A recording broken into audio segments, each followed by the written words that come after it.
એક સમયની વાત છે। એક નાનકડા ગામમાં રમેશ નામનો એક યુવાન રહેતો હતો। રમેશ ખૂબ મહેનતી હતો, પણ તેનું નસીબ તેની સાથે નહોતું। ઘણી જગ્યાએ નોકરી માટે પ્રયત્ન કર્યા, પરંતુ દરેક જગ્યાએ તેને નિષ્ફળતા જ મળી। ઘરની પરિસ્થિતિ પણ ખૂબ નબળી હતી, પૈસા નહોતા અને ઘરનું વાતાવરણ ચિંતાથી ભરેલું હતું।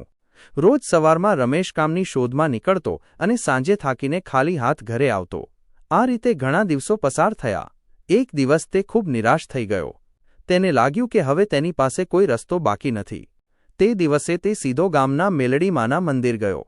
મંદિરની અંદર શાંતિ હતી અને એક દીવો ધીમે ધીમે જળતો હતો। રમેશ માતાજીની મૂર્તિ સામે ઊભો રહીને આંખોમાં આંસુ લઈને પ્રાર્થના કરવા લાગ્યો, હે મા મેલડી, હું થાકી ગયો છું। મને એક મોકો આપો। જો મને સફળતા મળશે તો હું તમારા મંદિરમાં રોજ સેવા કરીશ। આ મારું વચન છે। આ કહીને તે શાંત થયો અને ઘરે પાછો આવ્યો। બીજા દિવસે ફરી આશા સાથે કામ શોધવા નીકળ્યો। હવે તે રોજ માતાજીનું નામ લઈને જતો અને દિલમાં વિશ્વાસ રાખતો। થોડા દિવસો પછી અચાનક તેને એક કંપનીમાંથી ફોન આવ્યો। જ્યાં તેણે પહેલા અરજી કરી હતી ત્યાંથી તેને નોકરી માટે પસંદ કરવામાં આવ્યો હતો। આ સમાચાર સાંભળીને રમેશની આંખોમાં ખુશીના આંસુ આવી ગયા। તેને તરત સમજાઈ ગયું કે આ બધું મા મેલડીની કૃપા છે। નોકરી શરૂ થઈ અને ધીમે ધીમે તેની જિંદગી સુધરવા લાગી।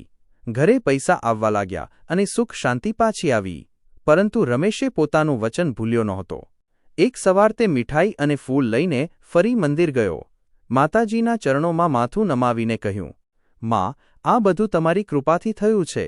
હું મારું વચન નિભાવવા આવ્યો છું।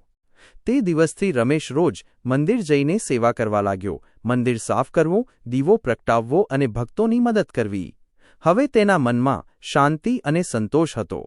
આ વાર્તા આપણને શીખવે છે કે જે કોઈ સાચા દિલથી મા મેલડી પર વિશ્વાસ રાખે અને પોતાનું વચન નિભાવે, તેના જીવનમાં એક દિવસ જરૂર સુખ અને સફળતા આવે છે।